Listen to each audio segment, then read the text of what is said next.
बिस्मिल्लाहिर्रहमानिर्रहीम। आज हम टॉपिक स्टार्ट कर रहे हैं photo electric effect. It is actually the interaction of light with matter. There are 7 effects of light with matter. Photo electric effect is one of them. Photo electric effect इस तरह define करेंगे हम, when light falls on metal surface, electrons are ejected out of the surface. These electrons are called photoelectrons and the phenomena is called photoelectric effect. जब कभी light fall करती है किसी metal surface पे तो उससे इलेक्ट्रॉन बाहर निकलते हैं। इन बाहर निकलने वाले इलेक्ट्रॉन्स को हम फोटो इलेक्ट्रॉन्स कहते हैं, क्योंकि ये लाइट की वजह से बाहर निकले हैं, इसलिए इनको हमने नाम दिया है फोटो इलेक्ट्रॉन्स का। और इस फिनोमेना को हम कहते हैं फोटो इलेक्ट्रिक इफेक्ट। देखें, अगर ये हमारे पास कोई मेटल सरफेस है, फॉर एग्जांपल कॉपर की है या कोई और सरफेस है एल्यूमिनियम की है, इस पे हम लाइट गिराएं, ये फोटॉन का सिंबल है, ये कर्ल्स वेव लाइक, ये फोटॉन का सिंबल है। ये लाइट कौन सी होगी? अल्ट्रावायलेट लाइट हो, एक्सरेज हो, गैमा रेज हो या विजिबल लाइट हो। तो इससे जब मेटल सरफेस पे गिराया जाए तो यहाँ से इलेक्ट्रॉन्स इजेक्ट आउट होंगे। इन इलेक्ट्रॉन्स को हम कहते हैं फोटो इलेक्ट्रॉन्स और ये फिनोमेना कहलाता है फोटो इलेक्ट्रिक इफेक्ट। देखें, इसे समझने के लिए हम एक एविकेटेड ग्लास ट्यूब लेते हैं, ऐसी ग्लास ट्यूब जिसमें से एयर को पंप आउट कर दिया है, एयर वगैरह नहीं है, ग्लास ट्यूब है। और इस ग्लास ट्यूब में 2 इलेक्ट्रोड्स हैं, एक photo emissive surface and the other is anode. Say this is terminal C, this is A. C is connected with the negative terminal of the battery and A is connected to the positive terminal of the battery. C for cathode, A for anode. This battery is variable. मेरे कहने का मतलब यह है कि इस battery का potential हम अपनी मर्जी से कम या ज़्यादा कर सकते हैं। और इस सारे सर्किट में सीरीज में एक गैल्वानोमीटर भी लगा लेते हैं। ये गैल्वानोमीटर जो है इंडिकेट करेगा कि करंट बन रहा है, करंट आ रहा है, यानी इलेक्ट्रॉन की इजेक्शन हो रही है या नहीं, ये हमें पता लगेगा इस गैल्वानोमीटर से। अब होता यूँ है कि जब फोटोएमिसिव सरफेस पे लाइट गिराई जाए तो इस फोटोएमिसिव सरफेस से इलेक्ट्रॉन्स निकलेंगे, फोटो इलेक्ट्रॉन्स बाहर आए। अब देखो बच्चों, ये नेगेटिव टर्मिनल है, ये पॉजिटिव टर्मिनल है। इलेक्ट्रॉन क्या होते हैं? इन पर भी तो नेगेटिव चार्ज होता है ना, तो नेगेटिव को नेगेटिव रिपेल करेगा और पॉजिटिव इनको अपनी तरफ अट्रैक्ट करेगा। तो ये तमाम इलेक्ट्रॉन आएंगे और इस एनोड से आके कलाइड करेंगे। जब भी इसके साथ कोलिजन करेंगे, इससे आके स्ट्राइक करेंगे, तो क्या होगा? गैल्वानोमीटर की नीडल जो है डिफ्लेक्शन शो करेगी, यानी गैल्वानोमीटर का डायल यूँ होता है कि इसका ज़ीरो बिल्कुल दरमियान में, और इसकी नीडल जब डिफ्लेक्ट करेगी तो पता लगेगा कि अब इलेक्ट्रॉन निकल रहे हैं और एनोड की तरफ पहुँच रहे हैं। बच्चों, ये जो इलेक्ट्रॉन निकले हैं, इन तमाम इलेक्ट्रॉन की काइनेटिक एनर्जी सेम नहीं है। कुछ फास्ट मूविंग इलेक्ट्रॉन होंगे जो पहले पहुँच जाएंगे, कुछ स्लो मूविंग इलेक्ट्रॉन होंगे। तो हमें एक्चुअली देखना यह है कि ये इलेक्ट्रॉन जिनकी काइनेटिक एनर्जी मैक्सिमम है, कितनी है इनकी काइनेटिक एनर्जी, ये काइनेटिक एनर्जी हमें कैलकुलेट करनी है। अगर इस लाइट को यहाँ से स्विच ऑफ कर दिया जाए, मतलब लाइट गिराना बंद कर दी जाए, then this galvanometer will show no deflection, it will be at the zero position. क्यों? इसलिए कि जब आपने लाइट बंद की तो इलेक्ट्रॉन निकलना बंद हो गए, जब इलेक्ट्रॉन निकलना बंद हो गए तो यहाँ तक नहीं पहुँच सकेंगे और गैल्वानोमीटर कोई करंट शो नहीं करेगा। In order to calculate the maximum kinetic energy of electron, what we do, we reverse the battery in the circuit. इस बैटरी को उल्टा कर दें। जो पॉजिटिव टर्मिनल था बैटरी का वो नेगेटिव हो जाएगा और नेगेटिव पॉजिटिव। मेरे कहने का मतलब यह है कि इस दफ़ा अब मैंने ये पॉजिटिव टर्मिनल सी प्लेट के साथ कनेक्ट कर दिया और नेगेटिव टर्मिनल प्लेट ए के साथ कनेक्ट कर दिया, और अब भी ये वेरिएबल बैटरी है, इसको हम अपनी मर्जी से कम या ज़्यादा कर सकेंगे। अब होता ही यूँ है इसमें, यहाँ पर देखें कि लाइट गिराई, इलेक्ट्रॉन अब भी बाहर निकलेंगे, इलेक्ट्रॉन अब भी बाहर निकलेंगे, लेकिन करंट उतना नहीं बनेगा जितना पहले वाले केस में बना था। जब बैटरी हमने रिवर्स की तो करंट कम हो गया। क्यों? इसलिए कि इलेक्ट्रॉन नेगेटिव है और ये प्लेट क्या बन गई, अब ये पॉजिटिव हो गई और ये नेगेटिव हो गई। इलेक्ट्रॉन नेगेटिव है तो ये प्लेट पॉजिटिव है। जो स्लो मूविंग इलेक्ट्रॉन है या जो बस अभी यहाँ से निकले हैं और वो मूव नहीं कर रहे, ये प्लेट उनको दोबारा अपनी तरफ खींच लेगी। जो स्लो मूविंग इलेक्ट्रॉन हैं उनको भी अपनी तरफ खींच लेगी। जिनकी एनर्जी ज़्यादा है वो कुछ आगे जाएंगे, लेकिन ये प्लेट उनको रिपेल कर देगी क्योंकि इलेक्ट्रॉन पर नेगेटिव और इस पर भी नेगेटिव, तो कुछ इलेक्ट्रॉन वापस हो जाएंगे। सिर्फ वो इलेक्ट्रॉन यहाँ तक पहुँच सकेंगे जिनकी काइनेटिक एनर्जी बहुत ज़्यादा है। सिर्फ वही इलेक्ट्रॉन यहाँ तक पहुँच सकेंगे जिनकी काइनेटिक एनर्जी ज़्यादा है, और हमें उन्हीं इलेक्ट्रॉन्स की काइनेटिक एनर्जी मालूम करनी है। उसके लिए हम क्या करेंगे? We make plate A more and more negative with respect to plate C. Plate C के मुकाबले में प्लेट ए को हम ज़्यादा से ज़्यादा नेगेटिव करेंगे with the help of this variable battery. अब करना क्या है इस बैटरी के साथ? देखिए यहाँ पर एक नॉब है, उस नॉब को हमने आहिस्ता आहिस्ता रोटेट करना है और ये प्लेट जो है ज़्यादा से ज़्यादा नेगेटिव होना शुरू हो जाएगी। प्लेट ए आहिस्ता आहिस्ता आहिस्ता आहिस्ता नेगेटिव होना शुरू हो जाएगी। हम देख लेंगे कि पहले करंट कितना है, उसके बाद डिफ्लेक्शन पहले ज़्यादा आई है हमारे पास। इस प्लेट को हमने थोड़ा सा नेगेटिव किया, डिफ्लेक्शन कम हो गई। क्यों कम हो गई? से पहले अगर यहाँ पर 100 इलेक्ट्रॉन्स पहुँच रहे थे, इसको नेगेटिव किया, वो रिड्यूस होकर 50 हो गए, कम हो गए। उसके बाद जब इस प्लेट को और नेगेटिव करेंगे तो यहाँ पर इलेक्ट्रॉन जो पहुँच रहे हैं वो और भी कम हो जाएंगे, से 25 हो गए। जब इस प्लेट को और भी नेगेटिव करेंगे, से अब 10 इलेक्ट्रॉन पहुँच रहे हैं यहाँ पर। फिर अगर मैं इस प्लेट को इतना नेगेटिव कर दूं कि सिर्फ एक इलेक्ट्रॉन यहाँ पर पहुँच रहा है, पहुँच तो फिर भी रहा है, गैल्वेनोमीटर जो है डिफ्लेक्शन दिखाएगा, अब भी एक इलेक्ट्रॉन भी पहुँचेगा तो गैल्वेनोमीटर डिफ्लेक्शन दिखाएगा। हम इस प्लेट को इतना नेगेटिव करें कि वो जो एक इलेक्ट्रॉन यहाँ पर पहुँच रहा था ना, वो यहाँ तक ना पहुँच सके। बस इतना सा काम है। सिर्फ काम हमारा यह है कि इस बैटरी को आहिस्ता आहिस्ता इसका पोटेंशियल बढ़ाना है और ये प्लेट ज़्यादा से ज़्यादा नेगेटिव करना है। इतना नेगेटिव करना है कि गैल्वेनोमीटर की डिफ्लेक्शन ज़ीरो हो जाए। जैसे ही गैल्वेनोमीटर की डिफ्लेक्शन ज़ीरो हो जाएगी, हम इसको मज़ीद चेंज करना बंद कर देंगे, स्टॉप कर देंगे, और इसका मतलब ये होगा कि वो इलेक्ट्रॉन जो पहुँच रहे थे यहाँ पर अब नहीं पहुँच सकते। क्यों नहीं पहुँच सकते? इसलिए कि इस प्लेट की एनर्जी और इलेक्ट्रॉन की एनर्जी बराबर हो गई। जब दोनों की एनर्जी बराबर हो जाएगी तो फिर ये इलेक्ट्रॉन यहां तक नहीं पहुंच सकेगा, ये रिपेल हो जाएगा। अच्छा, इलेक्ट्रॉन की काइनेटिक एनर्जी जो है यहां से देख लेते हैं। Kinetic energy of electron is equal to half of M V square, और ये तो मैक्सिमम काइनेटिक एनर्जी वाला इलेक्ट्रॉन है, half of M V max square. ये काइनेटिक एनर्जी किसके बराबर है? इस प्लेट की एनर्जी के बराबर है।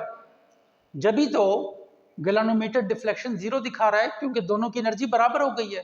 तो इस प्लेट की एनर्जी कितनी है? प्लेट एनर्जी मैं आपको यह बताऊंगा कि प्लेट एनर्जी काइनेटिक एनर्जी के बराबर है, क्योंकि हमने आहिस्ता आहिस्ता इस पोटेंशियल को ज़्यादा किया था, इस प्लेट को ज़्यादा से ज़्यादा नेगेटिव किया था। एक ख़ास पोटेंशियल पे जाकर गैल्वेनोमीटर ने ज़ीरो डिफ्लेक्शन दिखाई थी। इस पोटेंशियल को कहते हैं स्टॉपिंग पोटेंशियल और रिटार्डिंग पोटेंशियल। स्टॉपिंग पोटेंशियल भी इसको कहते हैं और रिटार्डिंग पोटेंशियल भी कहते हैं। वो पोटेंशियल जहाँ पर इलेक्ट्रॉन रुक गया,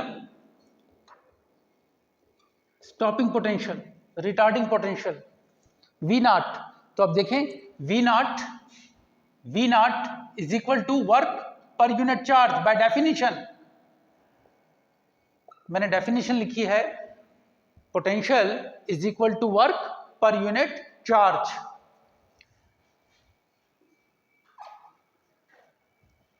वर्क क्या है? काइनेटिक एनर्जी भी है ना, यह एनर्जी है। Energy, plate energy divided by charge क्या लिया हुआ है हमने? इलेक्ट्रॉन लिया हुआ है। एक इलेक्ट्रॉन जो यहां तक पहुंच सक रहा था, इसको मल्टीप्लाई कर दें, V naught E is equal to the plate energy.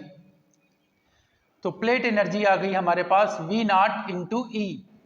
और मैंने अभी आपसे ये कहा कि जब दोनों की एनर्जी बराबर होगी तो तब इलेक्ट्रॉन यहां तक नहीं पहुंच सकेगा। ये दोनों एनर्जीज बराबर हैं, so we can write V naught E is equal to half of m V max square.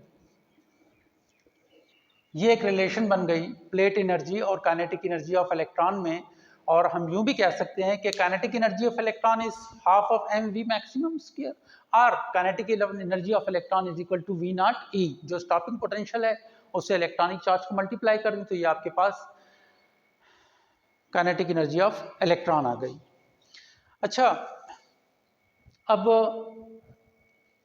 ऐसा है कि एक ग्राफ हम बनाते हैं between kinetic energy of electron and frequency of incident radiation. और ये ग्राफ समझने वाली बात है, ये ग्राफ समझने वाली बात है क्योंकि ग्राफ में से ही हम कुछ पॉइंट्स उठाएंगे और उसको फिर हम अलग एक्सपेरिमेंटल फैक्ट्स का नाम देंगे और ये एक्सपेरिमेंटल फैक्ट्स जो हैं फिर एक्सप्लेन करने हैं, ठीक है।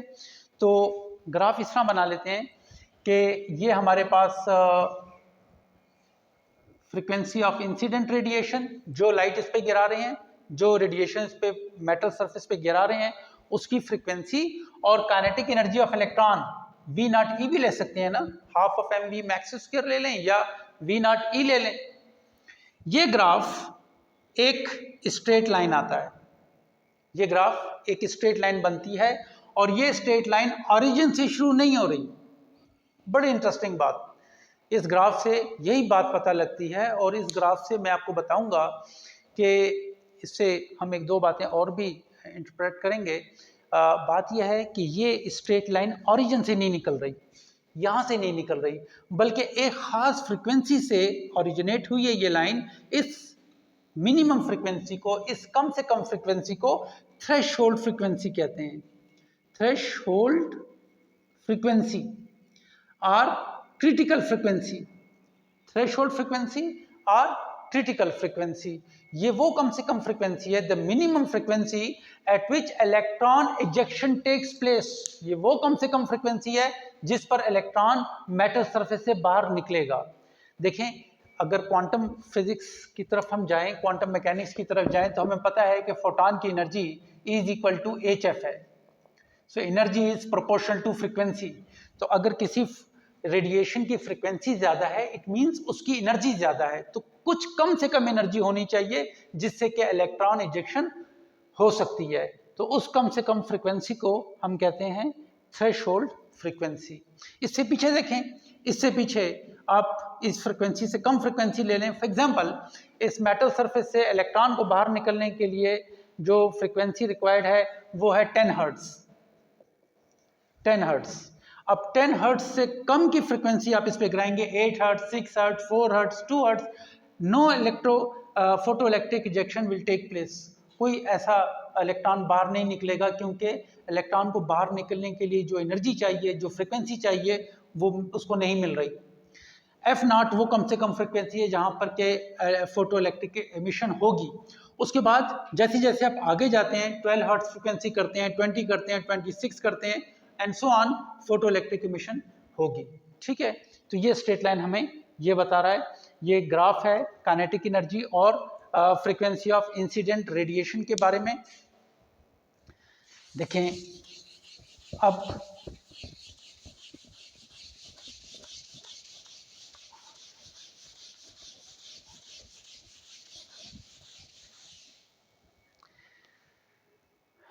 This is a straight line. अच्छा बच्चों, आप लोगों ने स्ट्रेट लाइन की बहुत सी इक्वेशंस पढ़ी हुई हैं। स्ट्रेट लाइन की आपने एक इक्वेशन ये भी पढ़ी हुई है, y is equal to mx plus c। Here m is the slope of the line, है ना। इस लाइन में देखें स्लोप है, कुछ एंगल बना रही है ये लाइन, स्लोप इंक्लिनेशन को कहते हैं, एंगल को कहते हैं। ठीक है जी, ये लाइन कुछ स्लोप बना रही है। और c इज y इंटरसेप्ट, ये लाइन y एक्सिस को कहाँ पे काट रही है। तो क्या ये लाइन y एक्सिस को इंटरसेप्ट करती है, काटती है, कट करती है? नहीं, ये x एक्सिस को कट कर रही है, y एक्सिस को कट नहीं कर रही। ये हमारा y axis, v naught E axis, इसको कट नहीं कर रही ये लाइन। तो हम C की वैल्यू ले लेते हैं 0। y is equal to mx, line simple हो गई। y की जगह क्या है, v naught e, m slope है ना, तो चलें इस स्लोप को मैं कोई नाम दे देता हूं h, कांस्टेंट है। कौन सा कांस्टेंट है, प्लांक्स कांस्टेंट। और मैंने प्लांक्स कांस्टेंट क्यों लिया उसकी वजह भी मैं बताता हूं।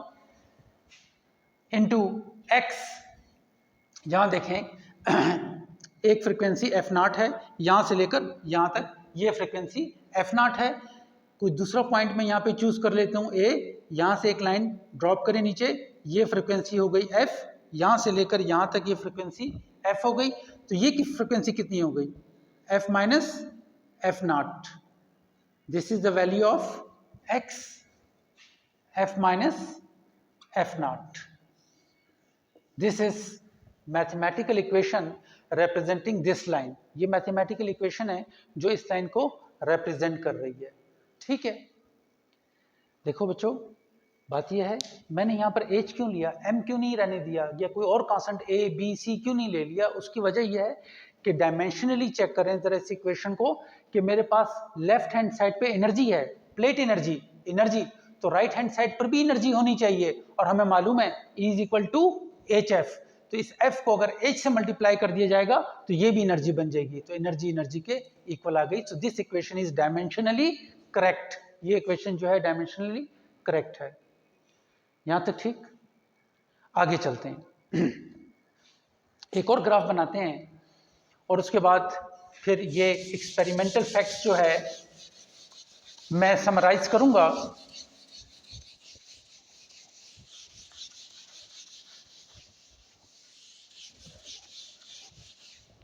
देखें, अब कुछ कर्व मैं बनाने जा रहा हूं between stopping potential, intensity of light and photo electric current. 3 variables ले लिए, पोटेंशियल पॉजिटिव, एक्स एक्सिस की इस तरफ पोटेंशियल पॉजिटिव, एक्स एक्सिस के इस तरफ potential axis negative, positive potential negative potential. ये मैंने एक्सिस ले लिया फोटो इलेक्ट्रिक करंट का, फोटो इलेक्ट्रिक करंट। चलें, फोटो इलेक्ट्रिक करंट को हम स्मॉल आई से रिप्रेजेंट कर देते हैं, I for current, small I current के लिए ले लिया, क्योंकि यहाँ पर मैंने आपको बताया कि मैं अब photo electric current, intensity of light और पोटेंशियल, इन 3 के दरमियान में, तो इंटेंसिटी और करंट मिक्स ना हो जाए, तो इसलिए मैंने फोटो इलेक्ट्रिक करंट को स्मॉल आई के बराबर ले लिया और इंटेंसिटी को मैं कैपिटल आई ले लेता हूँ, ठीक है। तो यहाँ पर हमने ये देखा कि there is a very linear relation between intensity and current. Intensity और करंट के बारे में एक लीनियर रिलेशन है। ये स्टॉपिंग पोटेंशियल ले लिया मैंने, स्टॉपिंग पोटेंशियल नेगेटिव होता है ना, हम प्लेट ए को ज़्यादा से ज़्यादा नेगेटिव करते हैं तो आप नेगेटिव की तरफ आते जाएं, यहाँ पे इलेक्ट्रॉन आना स्टॉप हो जाएंगे, तो ये पॉइंट जो है ये स्टॉपिंग पोटेंशियल है V नॉट। अच्छा, ये मैंने आपको बताया कि इंटेंसिटी और करंट, इनके दरमियान में एक लीनियर रिलेशन है। इंटेंसिटी क्या है, इंटेंसिटी ये है कि एक मेटल सरफेस थी, इस मेटल सरफेस पे आपने एक सोर्स ऑफ लाइट ऑन कर दिया, से एक बल्ब ऑन कर दिया, तो यहाँ से लाइट गिरी इसके ऊपर, ठीक है। अभी इंटेंसिटी कम है तो इलेक्ट्रॉन कम निकलेंगे यहाँ से। इंटेंसिटी ज़्यादा कर दें, 2 बल्ब जला दें इसके ऊपर, तो इंटेंसिटी बढ़ गई तो नंबर ऑफ इलेक्ट्रॉन्स ही बढ़ जाएंगे। इंटेंसिटी और ज़्यादा करें, नंबर ऑफ इलेक्ट्रॉन्स और बढ़ जाएंगे, यानी फोटो इलेक्ट्रिक करंट बढ़ जाएगा।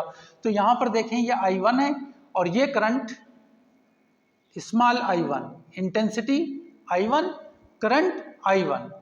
उसके बाद जब हमने इंटेंसिटी ज़्यादा की, इंटेंसिटी ज़्यादा हो गई तो करंट भी ज़्यादा हो जाएगा I2। और अगर आप लाइट की इंटेंसिटी और ज़्यादा कर दें I3 तो करंट भी बढ़ जाएगा I3।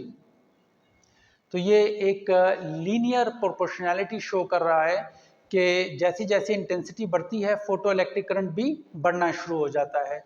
बट व्हाट हैपन्स कि अगर मैं इसी इंटेंसिटी वाले लाइन को थोड़ा पीछे की तरफ रीड्रा करूं तो ये तमाम के तमाम एक ही ऑरिजिन से निकल रहे हैं, वी नॉट। क्या मतलब है इसका कि मुख्तलिफ इंटेंसिटीज के लिए करंट की वैल्यू मुख्तलिफ है। I3 is greater than I2 is greater than I1 and current I3 is greater than current I2 is greater than current I1। जैसे जैसे इंटेंसिटी बढ़ती है करंट भी बढ़ते हैं, लीनियर प्रोपोर्शनैलिटी है। लेकिन यहाँ पे तमाम के लिए, इन तमाम इंटेंसिटीज ऑफ लाइट के लिए हमारे पास रिटार्डिंग पोटेंशियल एक है। रिटार्डिंग पोटेंशियल एक है। क्यों रिटार्डिंग पोटेंशियल एक है? इसलिए कि देखें ना, अभी पोटेंशियल के बारे में मैंने आपको बताया था, this is work per unit charge. Work क्या है? Energy. Energy energy by charge E, या V naught is equal to energy HF के बराबर भी है ना, HF बाय E। यहां देखें H प्लांक कांस्टेंट है, इलेक्ट्रॉनिक चार्ज भी कांस्टेंट है, तो स्टॉपिंग पोटेंशियल डिपेंड करता है फ्रीक्वेंसी ऑफ लाइट पर, not upon the intensity of light. Stopping potential किस पे डिपेंड कर रहा है? फ्रीक्वेंसी ऑफ लाइट पर। तो मैंने यहाँ पे 3 लाइट्स ली हैं, तीनों की फ्रीक्वेंसी सेम है, तीनों की फ्रीक्वेंसी सेम है, सिर्फ तीनों की इंटेंसिटी चेंज की है। देखो मैंने एक ही वेवलेंथ, एक ही फ्रीक्वेंसी के बल्ब लिए हैं लाइट के लिए, और जब ये लाइट यहाँ पर फॉल करती है एक बल्ब से तो इंटेंसिटी कम है लेकिन फ्रीक्वेंसी f है। दूसरा बल्ब ऑन कर लिया, इंटेंसिटी बढ़ गई लेकिन फ्रीक्वेंसी तो वही है, फ्रीक्वेंसी तो चेंज नहीं हुई। इसलिए ये कुछ कर्व इस किस्म के बनेंगे। ये दूसरा एक कर्व है between photo electric current, electric potential और इंटेंसिटी ऑफ लाइट के दरमियान। इसे भी एक्सप्लेन करना है। तो ये जो हमने अब पढ़ा फोटो इलेक्ट्रिक इफेक्ट, उसको समझा, उसके ग्राफ की तरफ हम गए, उसके लिए इक्वेशंस निकाली, इंटेंसिटी, करंट और पोटेंशियल के दरमियान में ग्राफ बनाया। अब जरा इसको मैं समराइज करता हूँ, इसकी समरी बनाते हैं। Experimental facts.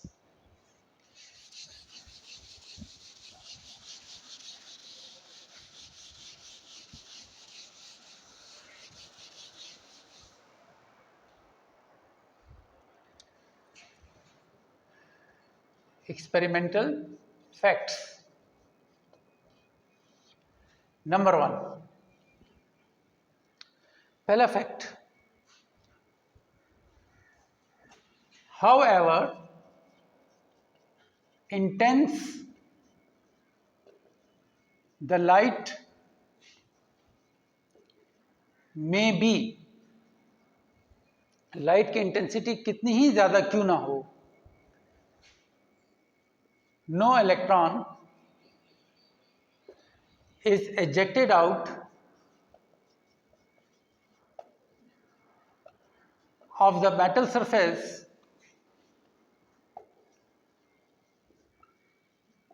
if the frequency of incident light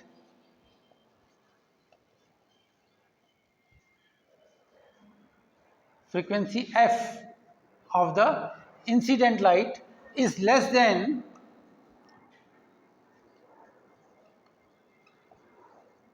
threshold frequency f naught। Intensity कितनी ही क्यों ना बढ़ा दी जाए, फोटो इलेक्ट्रिक एमिशन नहीं होगा जब तक लाइट की फ्रीक्वेंसी थ्रेशोल्ड फ्रीक्वेंसी से ज़्यादा ना हो जाए या उसके बराबर ना हो जाए। ठीक है, डेट इज टू से, इसको शॉर्टकट में समझा देता हूँ मैं आपको कि f frequency of incident light is less than the threshold frequency. Incident light की फ्रीक्वेंसी थ्रेशोल्ड फ्रीक्वेंसी से कम है। तो मैं यहाँ पे क्रॉस लगा रहा हूँ और इस क्रॉस का मतलब समझाता हूँ। इस क्रॉस के 2 मतलब हैं यहाँ पे इस शॉर्टकट में। आप देखें, इसको यूं याद रख लें, और इस क्रॉस के 2 मतलब हैं। एक मतलब यह है कि फोटो इलेक्ट्रिक एमिशन नहीं होगी, और दूसरा क्रॉस का मतलब है कि ये इंटेंसिटी पे डिपेंड नहीं करता, इंटेंसिटी इंडिपेंडेंट है। अगर लाइट की फ्रीक्वेंसी थ्रेशोल्ड फ्रीक्वेंसी से कम हो तो फोटो इलेक्ट्रिक इमिशन नहीं होगा और इंटेंसिटी पे डिपेंड भी नहीं करेगा। देखिए ना, however intense the light may be, no electron is ejected out of the metal surface if the frequency f of the incident light is less than the threshold frequency f naught। ये एक result है। दूसरा experimental fact ये है, second, if the frequency of incident light, if frequency f of the incident light is greater than threshold frequency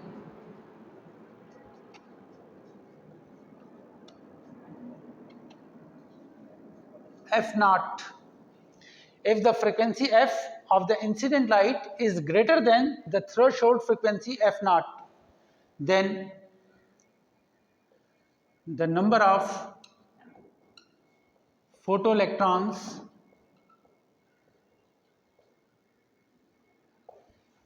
is proportional to the intensity of light। अगर light की frequency threshold frequency से ज़्यादा हो जाए, उल्टा हो गया। If the frequency of the incident radiation light is greater than the threshold frequency F naught, then number of photo electrons are proportional to the intensity of light. यानी F is greater than F naught, तो यहाँ पर मैं टिक कर रहा हूँ। इसके भी दो मतलब है। एक मतलब यह है इसका कि स्टिक मार्क का मतलब यह है कि फोटो इलेक्ट्रिक इमिशन होगी, और दूसरा मतलब क्या है, इंटेंसिटी पे डिपेंड भी करेगा। बिल्कुल उल्टा रिजल्ट आ गया यहाँ पर। देखिए ना, जब तक इंसिडेंट लाइट की फ्रीक्वेंसी थ्रेशोल्ड फ्रीक्वेंसी से कम होगी तो ना फोटो इलेक्ट्रिक इफेक्ट होगा और ना ही ये इंटेंसिटी पे डिपेंड करेगा। यहाँ पर कि अगर लाइट की फ्रीक्वेंसी थ्रेशोल्ड फ्रीक्वेंसी से ज़्यादा हो जाती है तो फोटो इलेक्ट्रिक इफेक्ट होगा भी और वो इंटेंसिटी पे डिपेंड भी करेगा। यानी जितनी ज़्यादा इंटेंसिटी करेंगे उतने ज़्यादा नंबर ऑफ इलेक्ट्रॉन्स बाहर आएंगे आपके पास। थर्ड रिजल्ट देखें, तीसरा रिजल्ट यह है कि it is an instantaneous process. This process is an instantaneous process. ऐसा नहीं है कि हम 10 सेकंड तक लाइट गिराते रहें मेटल सरफेस पे और उसके बाद जाके फोटो इलेक्ट्रिक एमिशन शुरू हो। नहीं, होता यूं है कि जैसे ही आप लाइट गिराएंगे वैसे ही इलेक्ट्रॉन बाहर निकलना शुरू कर देंगे, गैल्वेनोमीटर डिफ्लेक्शन दिखाना शुरू कर देगा। This happens in a time interval less than exponent -9 second. इस टाइम से भी कम अरसे में ये फोटो इलेक्ट्रिक इफेक्ट स्टार्ट हो जाता है, यानी ये एक इंस्टेंटेनियस प्रोसेस है। Fourth, the kinetic energy of photoelectron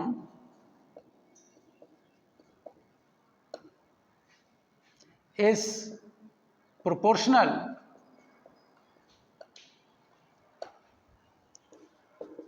to the frequency of incident radiation।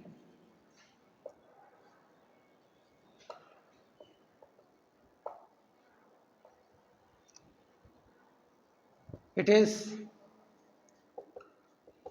independent of the intensity of radiation। Kinetic energy किस पे डिपेंड करती है?